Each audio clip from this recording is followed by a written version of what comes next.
Assalamualaikum warahmatullahi wabarakatuh. Waalaikumsalam warahmatullahi wabarakatuh. Hari ini kita belajar pelajaran 10, yaitu kisah teladan Luqman. Jadi kita menteladani Luqman ya. Yang bagaimana dalam Al-Quran dikatakan laqad atayna Luqman al-hikmata anishkur lillah wa may yashkur fa innama yashkuru li nafsihi wa man kafara fa innallaha ghaniyyun hamid. Al-Quran ini menceritakan tentang seorang Luqman yang diberikan hikmah oleh Allah Subhanahu wa Ta'ala. Kenapa Allah ceritakan dalam Al-Quran? Agar kita bisa menteladani. Pokoknya semua yang diceritakan dalam Al-Quran itu jelas mengandung hikmah dan petunjuk bagi kita seorang umat manusia. Karena Al-Quran itu adalah petunjuk hidup. Kenapa kita harus mengikuti petunjuk? Karena agar tidak tersesat. Sebagai contoh, kita pergi ke hutan, misalnya tidak ada petunjuk jalan, kita tersesat nggak? Tersesat, tidak akan bisa keluar dari hutan. Yang ada tersesat, ya bisa meninggal di situ, ya lama-lama. Nah, begitu juga kehidupan, butuh petunjuk. Ya. Untuk apa? Agar selamat, agar tidak tersesat. Karena Al-Quran itu menjelaskan mana yang baik dan yang buruk. Ya, suatu contoh. Ketika itu Arab, ketika belum turun Al-Quran, mereka dalam keadaan jahiliyah, kebodohan, ya. Yang mana kitab sebelumnya sudah terhapus oleh zaman, ya, bukan terhapus oleh zaman, sudah ingkar mereka. Seperti kitab yang telah diturunkan seperti Taurat, Injil, sudah mereka tinggal. Ketika itu Nabi Muhammad ketika itu Arab ketika itu dalam keadaan jahili. Mereka menganggap kalau punya anak perempuan itu hina, ya. Maka mereka kalau punya anak perempuan mereka kubur hidup-hidup. Itu jelas itu ajaran yang pikiran yang cara pandang yang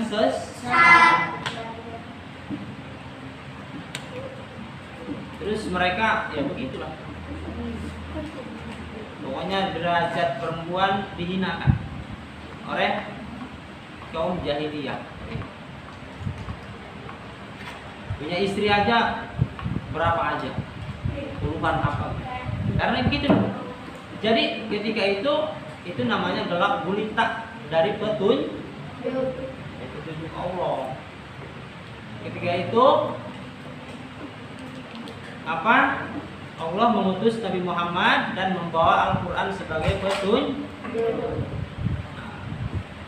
Ketika Al-Quran dijadikan sebagai cara pandang, sebagai sebagai falsafah hidup, sebagai rujukan dalam hidup, sebagai hukum dalam kehidupan, maka Al-Quran sangat menjunjung tinggi derajat perempuan. Ya. Jadi sekarang bahwasan sampai sekarang itu dimuliakannya perempuan harus dikerudung. Dalam Al-Quran dikatakan perempuan harus kerudung tutup aurat. Kenapa? Karena untuk dari segi ininya saja ya. Kalau dari segi hukumnya ada haram, harus dipakai. Tapi dari segi kita lihat dari manfaatnya itu adalah kalau kita pakai kerudung, terus itu menjauhkan dari perilaku buruk. Orang memandangnya kepada kita mulia, ya nggak? Tidak murahan. Orang memandangnya seperti itu. Berarti hukum Islam ini sangat memuliakan, ya. Nah, itulah petunjuk Al-Quran sebagai petunjuk. Kemudian dalam Al-Quran itu banyak kisah-kisah menceritakan tentang para nabi, para orang-orang yang soleh. Seperti di sini salah satunya adalah Luqmanul Hakim. Luqman yang diberikan hikmah oleh Allah. Untuk apa diceritakan? Untuk diteladan, dicontoh ya. Bahwasanya Luqman ini adalah seorang yang sangat bersyukur gitu ya. Tadi udah dibaca kan? Seorang hakim, orang yang bersyukur ya. Beliau selalu bersyukur dalam keadaan apapun ya. Karena apa? Karena terlalu banyak yang tidak bisa kita syukuri ya. Kalau kita melihat kepada diri kita sendiri saja, jadi kita harus selalu memupuk akhlak yang baik. Kalau kita selalu memupuk akhlak yang baik, menjaga akhlak yang baik, maka syukur yang akan keluar ya.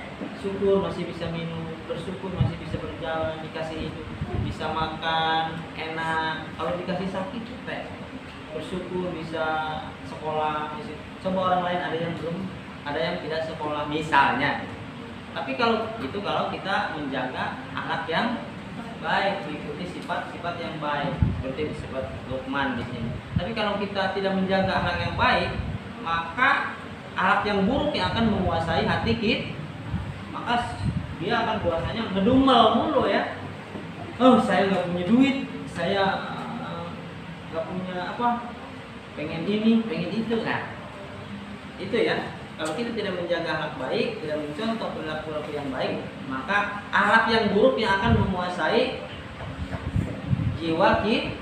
Nah, kalau akhlak yang buruk yang menguasai jiwa kita, jauh dari kebahagiaan. Karena dia jauh dari depan ya. Karena dalam diri kita ada dua pilihan. Kita mau ikuti yang menjaga yang baik apa yang buruk. Kalau mau menjaga yang baik, yang ini salah satunya di sini dicontohkan seorang Luqman yang selalu bersyukur ya. Kalau kita tidak menjaga yang itu, maka yang buruk yang akan menguasai kita. Kita akan mudah mengeluh, padahal cuma sendal, ketinggalan sendal aja bisa mengeluh ya, bisa pusing. Dibully, diereksi dikit langsung pusing.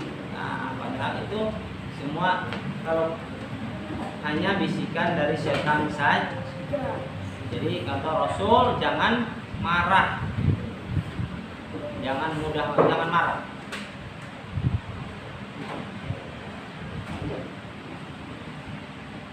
Marah itu salah satu dari